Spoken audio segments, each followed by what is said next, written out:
Hello,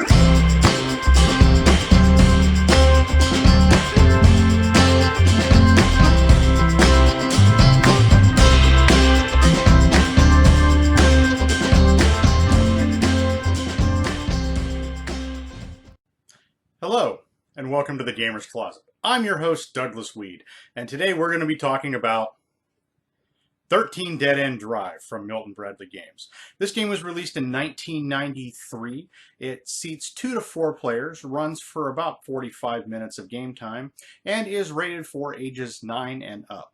But let's dig into it a little further, shall we?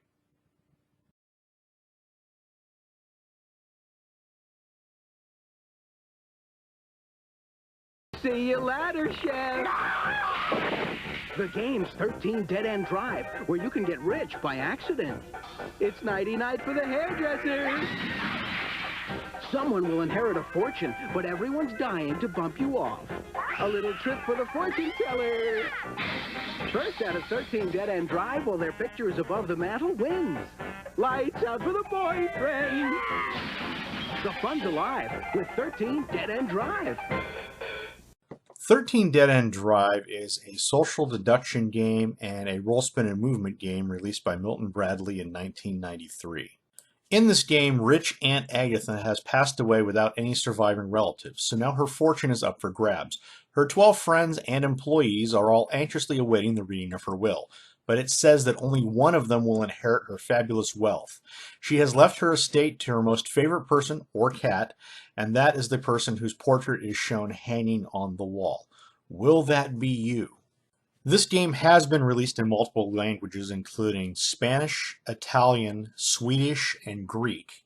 This game does come with multiple pieces, including a 3D mansion game board with 3 cardboard back walls, 5 traps, which include a set of stairs, a fireplace, a chandelier, a bookcase, and a statue, 1 plastic portrait frame, 13 pawns with 13 plastic stands, those are for the 12 characters and the 1 detective, 54 cards, which are 12 character cards, 13 portrait cards, and 29 trap cards, 2 dice, which are not standard because they have only 2s, 3s, 4s, and 5s on them, 13 plastic clips, which includes 7 white, 2 red, 2 black, and 2 green, 1 small rubber band, 1 gameplay instruction sheet, and 1 board game assembly instruction sheet.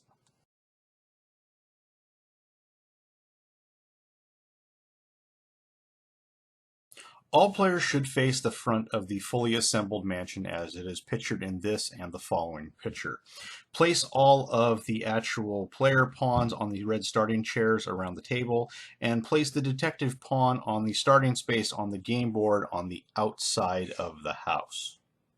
Separate the cards into 3 different piles. There are 29 trap cards, which are pictured in the center, 13 portrait cards, which are pictured on the right, and 12 character cards, which are pictured on the left. There are 3 different kinds of cards in the trap card pile. There are trap cards, wild cards, and detective cards. Shuffle them all face down into a pile on the game board's front lawn. You'll draw trap cards throughout the game as you move pawns into trap spaces. You'll either play the cards immediately or keep them in your hand for future use. Remove Aunt Agatha's portrait card and set it aside. Shuffle the cards and put them face down in a pile. Slide Aunt Agatha's card face down underneath the pile and pick it up so that Aunt Agatha's is the only one showing. Do not look at the order of the cards. Put all 13 portrait cards into the portrait frame above the fireplace. Shuffle the 12 character cards and deal them face down according to the number of players. Players can look at their cards but must keep them secret from each other. In a 4-player game, each player gets 3 cards. In a 3-player game, each player gets 4 cards. And in a 2-player game, each player gets 4 cards plus 2 secret cards, which I will be going over the rules for a 2-player game in a few moments. Each player rolls a dice and the highest player goes first. Play continues clockwise. Remove Aunt Agatha's portrait card from the frame and place it face down on the game board's large sofa. That card shown underneath Aunt Agatha's is the current favorite to inherit. That pawn must try to get out the front door without being knocked off to win. A pawn gets knocked off when it's caught in a trap. Please note that throughout the game the portraits will change many times. You must time your escape from the mansion exactly to the appearance of your pawn's portrait in the frame. Roll both dice and move 2 different pawns. one for each dice. Each pawn must always move the full count of a die roll. For example, if you roll a 4 and a 6, move one pawn 4 spaces and another pawn 6 spaces.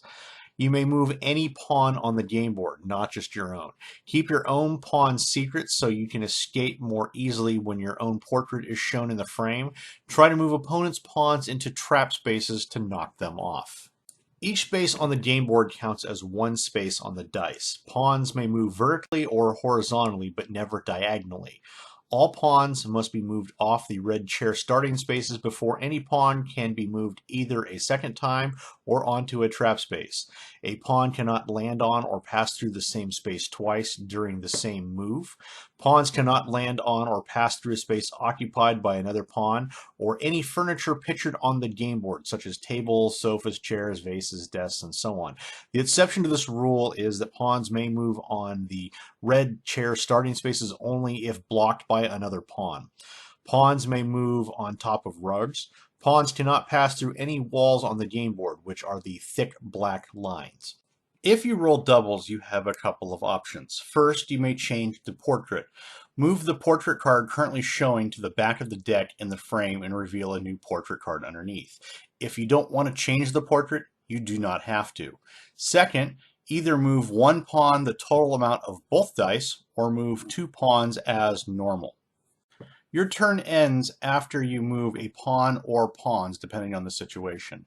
If you move into a trap space, your turn is over after you try to play a trap card and spring the trap. Be sure to finish the moving, card playing, and trap springing actions for one pawn before you move another pawn. In this game, there are special game board spaces. The first of these is the secret passage spaces. Pictured next to the bookcase in this picture, there are 5 secret passage spaces, each with a wooden door. Use them to move opponents' pawns closer to trap spaces for which you have matching trap cards. You may move any pawn into a secret passage space and then move it to another secret passage space, counting 1 on your die roll when you do. Then continue moving the full count of the die roll if you have any movements left. The other special space are the skull and crossbone spaces, which are trap spaces. There are 5 trap spaces, each with a colored skull.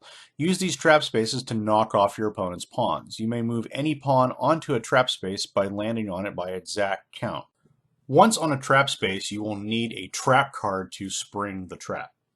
You can spring a trap to knock off a pawn only if you have moved that pawn onto a trap space on your current turn. When you move 2 pawns on a turn, be sure to finish moving, card playing, and trap springing actions for one pawn before you move to another pawn. If you have the matching trap card or a wild card in your hand, you may play the card by placing it face up on the discard pile on the game board's front lawn. A wild card matches any trap. You may then spring the trap. If you do not have the matching trap card or a wild card in your hand, draw 1 card from the trap card pile. If it matches, you may spring the trap. If it does not match, you cannot spring the trap. Just announce that you have the wrong card and keep the card in your hand to play for a later turn. Please note you cannot draw a card and then play another card that you already had in your hand on the same turn. If you draw a detective card instead of a trap card or a wild card, place the detective card in the discard pile and move the detective pawn 1 space towards the front door of the mansion. Then draw another card from the trap pile. Please note if the detective pawn reaches the game over space, the game ends immediately. No other card play is then allowed. If you run out of cards in the trap card pile, shuffle the discard pile. After a trap has been sprung, that pawn is automatically out of play. Then reset the trap for the next victim. The player who owns the knocked off pawn must then discard his or her matching character card by laying it face up with the pawn on top of it. During gameplay, when the knocked off pawn's matching portrait card appears in the frame, remove the card and place it face down on the game board's large sofa. If a player loses his or her last character card, that player is out of the game and must discard all trap cards in his or her hand, except in a 2-player game, which again I will be going over in a moment.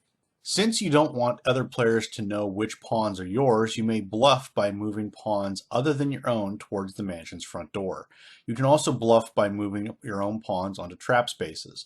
Then, even if you have the matching trap card or a wild card in your hand, draw a new one from the trap card pile. If it matches, don't use it. Just pretend it's the wrong card and keep the card. This way, your trapped pawn remains safe and you gain an extra trap card. To win the game, your pawn must leave the mansion and land on the game over space when its portrait is shown hanging on the wall to win. You do not need to land on this space by exact count. The two other ways to win this game are 1. If your pawn is the last one alive, or 2. If the detective pawn reaches the game over space, then the player whose pawn's portrait is shown hanging on the wall wins. Finally, as I mentioned before, you can play a 2-player game. Deal a hand of 4 cards to each player, then separately deal 2 secret character cards face down to each player. These secret cards must be kept face down during the entire game. No peeking by anyone. Even if you lose your hand of character cards, you cannot look at the face down cards.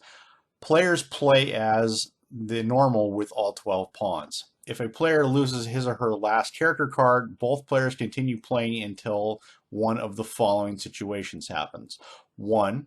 Only one pawn remains on the game board, or 2. A pawn exits the mansion's front door while its portrait is shown hanging on the wall, or 3. The detective pawn reaches the game over space, so the pawn whose portrait is shown hanging on the wall wins. If a player is holding a character card that matches the winning pawn, that player wins. If neither player is holding the matching character card, players then turn over their secret character cards. The player who owns the secret character card that matches the winning pawn is the winner. Well, this has been an overview of 13 Dead End Drive. 13 Dead End Drive is a murder mystery game meant for kids, but it has been linked to Clue. But unlike Clue, this is a game where you show up to a house and then proceed to murder everyone else in the house. So it is a kid's game where you commit homicide. It is a very well-built game. It has standing pieces, it's got plastic pieces, it's got interesting traps, it's got a interesting layout. So it's got a lot of art on it. It's got a lot of well-built graphics on it. So some effort went into this game. As a game stands, it's a little on the macabre side, especially for kids, but if you can get past that, it's actually a pretty decent game. The game has been re-released for a 30th anniversary edition, which is relatively available at Barnes & Noble, Target, places like that. So the game is relatively easy to find. The original copy goes online anywhere from about $10 to $30, depending on what edition you find of it. The game was re-released several years later by Parker Brothers, but I will be covering that in a different video because there are several changes to the game, which I will be covering at that time.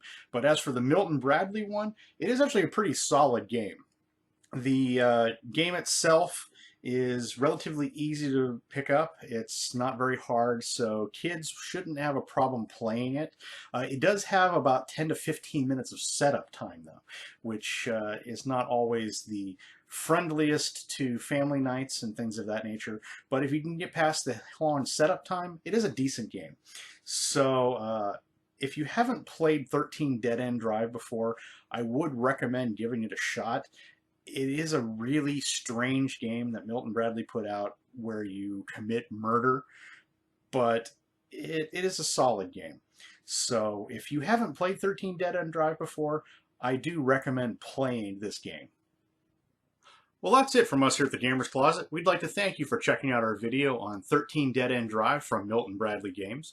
If there's a game in the future you'd like us to review or go over, please put it in the comments below. Please hit subscribe so that way you can be the first to check out our future content. And as always, please have a great gaming day.